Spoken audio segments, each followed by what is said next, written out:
अस्सलाम वालेकुम doctor wheelers, this is Mohammad Anas Masood back with another owners review. आज का ओनर्स रिव्यू बड़ा इंटरेस्टिंग है क्योंकि आज की जिस गाड़ी का ओनर्स रिव्यू लेके आए ये काफ़ी ज़्यादा फेमस गाड़ी है, सुजुकी आल्टो। और सुजुकी आल्टो की अगर बात की जाए तो इंटरनेशनली ये आल्टो की 8th जनरेशन है और पाकिस्तान में इससे पहले 660 सीसी जेडीएम कार्स तो आती नहीं हैं, लेकिन locally manufactured 660 CC Alto Pakistan की पहली गाड़ी है और ये 3 वेरिएंट्स के अंदर आती हैं। और जो इसके अंदर एक VX वेरिएंट है, VXR और VXL AGS जो कि ऑटोमेटिक नहीं, ऑटो गियर शिफ्ट वेरिएंट है।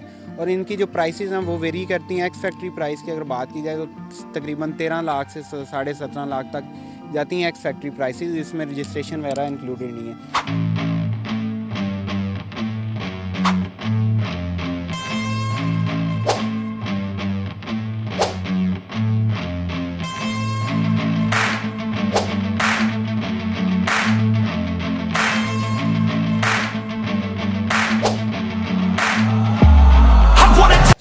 मैंने सोचा कि इस गाड़ी का जो ओनरशिप एक्सपीरियंस है वो क्यों ना आपके साथ शेयर किया जाए। और हमारे साथ डॉक्टर शाहिद मसूद साहब मौजूद हैं। अस्सलाम वालेकुम सर। वालेकुम। थैंक यू सो मच आपके प्रीशियस टाइम का। थैंक यू, आप हमारे भाई हो। डॉक्टर साहब, सबसे पहले तो मुझे बताइए ये कौन सा वेरिएंट है और कब आपने ये गाड़ी ली थी?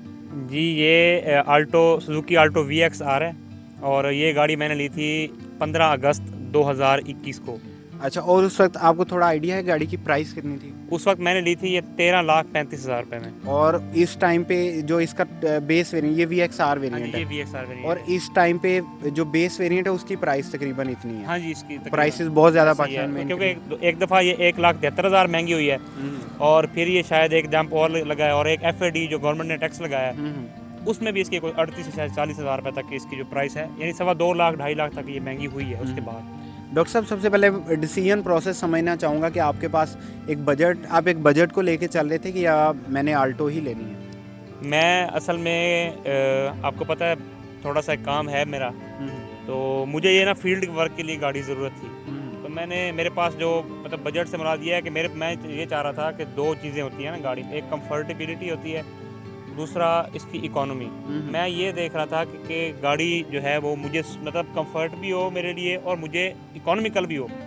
तो मेरा मतलब मेहरान लेना चाहिए। मैंने उसका एक्सपीरियंस किया, आपको भी पता है, मुझे पता है वो 13-14 से ऊपर नहीं करती। बिल्कुल इसी तरह वैगनार है, वैगनार के थोड़े से ड्रॉबैक्स हैं, वो भी 13-14-15 से ऊपर नहीं करती और वो फील्ड वर्क की गाड़ी नहीं है, मैंने उसको चलाया। ये गाड़ी जब मैंने देखी, इसके जो टोटल फीचर्स हैं वो बड़ी गाड़ियों वाले हैं और क्योंकि मैंने अकेले सफ़र करना, तो ये एक आध आदमी और होता साथ, तो ये मुझे ये बेहतर लगी कि मैं ये कच्चे पक्के रास्तों के लिए भी बेहतरीन गाड़ी है। मतलब इस बजट में एक वो पुरानी होंडा सिटी और टोयोटा की ऑप्शन भी थी, वो आपने भी इसलिए नहीं चूज़ की, मतलब वो पुरानी गाड़ियाँ, दूसरा उनका काम जो है वो बहुत ज़्यादा निकलता रहता है और वो हमारे लिए इकोनॉमिकल भी नहीं है।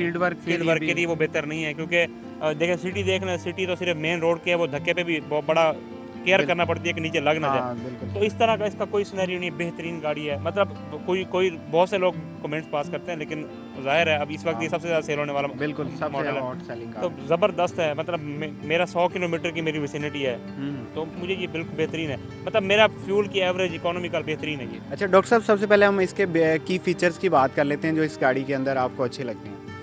इसमें एक तो इसका AC बहुत अच्छा है, इसके सीट्स के कुशन्स बहुत अच्छे हैं। मतलब मैंने बड़ी गाड़ियाँ ट्राई की हैं, इसके सीट के कुशन इसकी बनावट के लिहाज से बहुत अच्छे हैं। दूसरा इसका ये है कि अगर आप इसको 130-135 पे भी ले जाते हैं ना, ये वाइब्रेट नहीं करती। अच्छा, एक चीज़ मैंने भी इसकी एक्सपीरियंस की कि आल्टो की जो पिक है ना, वो कि बाकी गाड़ियों से, इस लेवल की गाड़ियों से मुझे बहुत बेहतर लगी। हाँ जी, बेहतर है। और ये मैंने आपको बताया कि 130-35 की स्पीड पे पिक ये वाइब्रेट नहीं करती और मोटरवे पे आप बड़ा कंफर्टेबली जा सकते हैं, कच्चे पे भी कंफर्टेबली जा सकते हैं। अब जाहिर है जहाँ पे रोड टूटा हुआ वहाँ तो हर गाड़ी डिस्टर्ब होती है।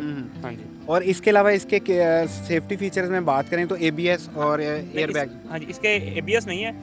हाँ जी, इसके अंदर 2 एयर बैग्स मौजूद हैं। और पाकिस्तान में होंडा सिटी जैसी गाड़ियाँ, जो पिछली होंडा सिटी थी उसमें आज तक जो लेटेस्ट चलती रही है और 2020 तक एयरबैग्स नहीं आते रहे। अब जाके एयरबैग्स आए। और दूसरी मैं आपको ये बात बताता चलूँ कि मेरी गाड़ी इस वक्त 23.9 की एवरेज दे रही है। ज़बरदस्त। 80 से 100 मैं चलाता हूँ, अभी आप चेक कर सकते हैं मेरी गाड़ी 23 मैंने रीसेट मैं करता हूँ तकरीबन, जब मैं एक दफ़ा सर्विस करवा लूँ, मतलब इसका ऑयल वगैरह चेंज करवा लूँ, उसके बाद मैं इसको रीसेट करता हूँ। मेरी गाड़ी इस वक्त भी 23.9 की एवरेज दे रही है। बड़ी ज़बरदस्त एवरेज है। अच्छा, आल्टो के कुछ लोगों को, एक और हमारे यूज़र से बात हुई तो वो कह रहे थे कि जब पहली सर्विस से पहले इसकी एवरेज नहीं ठीक होती, तो आपका भी ऐसा एक्सपीरियंस था कि पहले गाड़ी की एवरेज नहीं मुझे ये पहले 20-21 दे रही थी, फिर जब सर्विस हुई सारा काम, मतलब जाहिर है एक चीज़ नई बन के आती है, फिर जब उसको सेट करते हैं तो अब ये मेरे एक्सपीरियंस में मैं कभी 100 से ऊपर जाऊँ तो ये 22 21.9 तक आती है, और वो भी मैं अगर 100 से अबव थ्रू आउट चलता रहूँ, वरना अभी भी आप अभी चेक कर सकते हैं, अभी मैं रैंडम ही खड़े हुए हैं 23.9 की एवरेज है, शायद 8 की। This leads me to next question कि इसकी मेंटेनेंस जो है वो आप कितने इंटरवल के बाद करवाते हैं और कॉस्ट कितनी आती है? जी मेंटेनेंस मैं मतलब 5000 किलोमीटर के बाद तो इसका ऑयल चेंज होता है, वो मैं ऑयल चेंज सुजुकी से करवाता हूँ। इसका फिल्टर वगैरह है वो मैं मतलब परचेज बाहर से कर लेता हूँ, करा मैं उस आउटलेट से चेंज देता हूँ। इसका जो बाकी जो इसका ट्यूनिंग है वो मैं इसकी 10,000 किलोमीटर के बाद इसकी ट्यूनिंग करवाता हूँ। उसकी कितनी कॉस्ट आती है? 900 रुपये शायद ट्यूनिंग का लेते हैं, बाकी 3000 रुपये का फ्यूल और फिल्टर आ जाता है आराम से। अच्छा, इसमें जो नेगेटिव चीज़ें हैं वो आपको कौन सी लगती हैं इस गाड़ी के अंदर? देखिए नेगेटिव, कल रात तक मेरा ये ख्याल था कि इसकी केबन नॉइज़ है। कल मैंने एक वैगनार चलाई है, मैं कहता हूँ उसके मुकाबले में इसकी कोई केबन नॉइज़ नहीं, उसकी भी वो बहुत खड़कती है। अच्छा, इसके अलावा एक चीज़, जिस तरह आप फील्ड वर्क पे जाते हैं और हमारा भी ऐसा एक्सपीरियंस रहता है कि गाड़ियों इसके अंदर स्पेयर व्हील नहीं आता। पाकिस्तान में 2 गाड़ियाँ ऐसी हैं, एक वो यूनाइटेड ब्रावो आई थी, उसको भी हमने बड़ा क्रिटिसाइज़ किया, उसमें स्पेयर व्हील में, आल्टो में भी स्पेयर व्हील नहीं आता। इसकी वजह से आपको कुछ प्रॉब्लम? देखें अभी तो अल्हम्दुलिल्लाह मेरी गाड़ी 25,000 किलोमीटर चल गई है और अभी तक मेरी गाड़ी पंक्चर नहीं हुई, ठीक है। लेकिन मैंने जब टायर ज़ाहिर चेंज करना, जब 40,000 किलोमीटर के बाद टायर चेंज करूँगा तो मैं इन्हीं में से कोई एक टायर या कुछ स्टपनी लेकर रख लूँगा। लेकिन मैंने इसका ना पंक्चर लगाने का तरीका सीखा है, अल्लाह ना करे ब्रस्ट हो जाए, दैट्स अनदर थिंग। हाँ, लेकिन मुझे आता है उसका तरीका। अभी तक इसकी ये मेरी गाड़ी पंक्चर मतलब पंक्चर रिपेयर किट जो है वो एक यूजफुल फीचर है। देखिए ब्रस्ट तो एक इमरजेंसी सिचुएशन है, उसमें आपके 2 टायर भी ब्रस्ट हो सकते हैं, बिल्कुल ऐसा जरूरी नहीं है कि एक टायर। हाँ, बिल्कुल। लेकिन अल्हम्दुलिल्लाह अगर पंक्चर हो जाती है तो उसका सेफ्टी फीचर मौजूद है। अगर आप रखना चाहते हैं तो स्टपनी कोई इतनी महंगी तो नहीं है, हाँ, पीछे रख, लेकिन वो फिर बूट स्पेस इसकी हो जाएगी, जगह बन जाती है, कोई इशू नहीं है। मैंने बहुत सारे दोस्त मेरे लेके फिरे, ये कोई इतना बड़ा कोई मेजर इशू नहीं है, आप इसकी स्टपनी रख सकते हैं उसका कोई। अच्छा, इसमें अगर ट्रैवल करना हो लॉन्ग पे तो कितने लोग मैक्सिमम इस गाड़ी? मैं 5 लोगों को लेके लाहौर गया हूँ, 5 लोगों को लेके कंफर्टेबली लाहौर गया हूँ, लाहौर से आया हूँ, मुझे कोई प्रॉब्लम। और इसकी बूट स्पेस भी इस कैटेगरी के लिहाज से ठीक है। हाँ, अब आप देखें मैं अपनी गाड़ी की बात करूं तो इसकी जो पीछे सीटों की जगह है वो कल्टर से भी ज़्यादा खुली है। हाँ, ये चीज़ वाकई है, ये मैं मेंशन करना भूल गया, पूछनी थी कि इसकी स्पेस वाकई बहुत ज़्यादा है। वाकई आप पीछे देखें, आप जितनी मर्जी सीट पीछे कर लें फिर भी पीछे वाला बंदा बिल्कुल रिलैक्स बैठ सकता है। ये बहुत बहुत कल्टर से ज़्यादा है, वाकई ठीक है। और इसके अलावा इस गाड़ी की बिल्ड क्वालिटी, उससे आपका कैसा एक्सपीरियंस? देखिए बिल्ड क्वालिटी मुझे बताएं, होंडा सिविक की बिल्ड क्वालिटी कैसी है? वो तो बिल्कुल, वो मैं मेंशन नहीं करना चाहूँगा, लोग क्रिटिसाइज करेंगे, लेकिन बहुत हल्की क्वालिटी। तो बस अब मतलब मुझे यारिस का बता दें, मुझे यारिस की कोई एक क्वालिटी अच्छी नहीं लगती। बिल्कुल, हमारे पास पर्सनल यूज़ के अंदर यारिस है, लेकिन मैं उससे बिल्कुल सेटिस्फाई नहीं हूँ। अब बिल्ड क्वालिटी आप जिस गाड़ी की भी देखें वो ऐसी ही है, ठीक है। अब आपने खुद इसको बचाना है। मुझे ये बताया वैगनार की क्या बिल्ड क्वालिटी? कुछ भी नहीं है। बिल्ड क्वालिटी पाकिस्तान के अंदर जो गाड़ियाँ आ रही हैं, क्योंकि उनका एक ऊपर जो हमारे जो ब्यूरोक्रेसी लेवल है या हमारा जो पॉलिटिकल लेवल, उसके ऊपर कोई चेक एंड बैलेंस नहीं है। तो हमारे पास तो भाई जितनी भी गाड़ियाँ उनकी बिल्ड क्वालिटी ऐसी ही है। सेफ्टी स्टैंडर्ड्स कोई नहीं है, कोई चेक एंड बैलेंस नहीं है, और कोई अथॉरिटी नहीं है जो इस चीज़ को मॉनिटर करे। अल्लाह का शुक्र है इसने 2 एयर बैग दे दिए और इसका स्टीयरिंग वैगनार से भी ज़्यादा लाइट है। इसका पेडल बहुत अच्छा है, इसका स्टीयरिंग बहुत अच्छा है, बाकी मेंटेनेंस डिपेंड्स है। और बाकी इसके अलावा इसके अंदर पावर विंडोज अगली 2 आती हैं?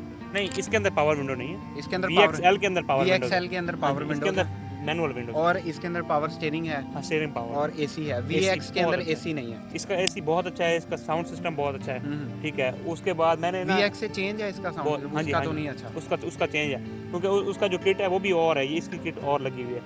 और दूसरा ये है कि मतलब ये टिक के चलती है, मैंने ये चला, ये टिक के चलती है। और एक चीज़ और कि ब्लूटूथ कनेक्टिविटी पाकिस्तानी गाड़ियों की ना इतनी बड़ी कोई उन्होंने रॉकेट साइंस बनाई थी, इसकी ईजी है ये? बहुत ईजी, मतलब मैं अभी स्विच लगाऊं, मेरी मोबाइल का अगर ब्लूटूथ ऑन है तो उसी वक्त क्लिक हो जाता है। और कॉल की क्वालिटी कैसी है? कॉल ठीक है, माइक की क्वालिटी बिल्कुल ठीक है, मुझे कोई प्रॉब्लम नहीं है, मैं गाड़ी के अंदर ही कॉल सुनता हूँ, कोई मसला नहीं। और इसके शीशे मैनुअल है, और दूसरी के अंदर में ऑटोमेटिक मिरर्स होंगे। कुछ अच्छा या कोई बुरा एक्सपीरियंस तो नहीं हुआ? बुरा एक्सपीरियंस मेरा अभी तक इसका नहीं हुआ। अच्छा एक्सपीरियंस मैंने आपको ये बताया है कि इसकी, क्योंकि हमारे पास आपके पता है फ्यूल की प्राइसेस बहुत बढ़ गई हैं। हमें उसमें उस सिनेरियो में एक तो कंफर्टेबल गाड़ी चाहिए, दूसरा इकोनॉमिकल गाड़ी चाहिए। तो हमारे लिए ये कंफर्टेबल भी है और इकोनॉमिक। अब देखें अगर ये 23-24 किलोमीटर कर रही है, बिल्कुल ये बहुत अच्छी एवरेज है, बहुत अच्छी। और जिस तरह प्राइसेस फ्यूल की एक आम आदमी के लिए गाड़ी अफोर्ड करना बहुत मुश्किल हो गया। तो बस उसी तरह से है, हम भी मतलब बिल्कुल इसमें बिल्कुल एडजस्टेड है। और जब प्राइसेस कम हो जाएंगी तो शायद हम भी किसी और गाड़ी की तरफ जाते हैं, लेकिन अभी तक ये फिट है। बिल्कुल। अच्छा, अब लास्ट क्वेश्चन की तरफ चलते हैं। इसके पार्ट्स की प्राइसेस कैसी हैं? पार्ट्स की प्राइसेस खुदा ना खास्ता अगर कहीं मुझे गाड़ी लग एक्सपीरियंस जाए, नहीं हुआ, लेकिन ये मैंने सुना है कि ये बम्पर इसका 5-6 हज़ार में आ जाता है। मतलब ठीक है, इकोनॉमिकल है प्राइसेस, कोई इतनी ज़्यादा महंगी इकोनॉमिकल है। मेरी गाड़ी के ड्रम जो है वो टेढ़े हो गए थे, शायद वो धक्का लगा था, वो सुजुकी वालों ने फ्री ऑफ कॉस्ट मुझे रिपेयर करके दिया, ड्रम टूर करके दिया। और आल्टो की एक और खसूसियत है लोकली, क्योंकि जापानीज़ भी इस 660 आ जाती हैं, लेकिन आल्टो की खास बात ये है कि सुजुकी इसकी वारंटी भी दे रही है 1 साल और 60,000 किलोमीटर तक की वारंटी है इसकी, बिल्कुल ऐसा ही है। So thank you so much doctor साहब आपके प्रीशियस टाइम का। जज़ाकल्लाह। आप भाई हैं हमारे, इंशाल्लाह आपको और भी कोई इन्फॉर्मेशन रिक्वायर्ड होगी तो हम आ जाएं। Thank you. सो व्यूअर्स, ये था आज का review. Stay tuned for further reviews. अल्लाह हाफिज़।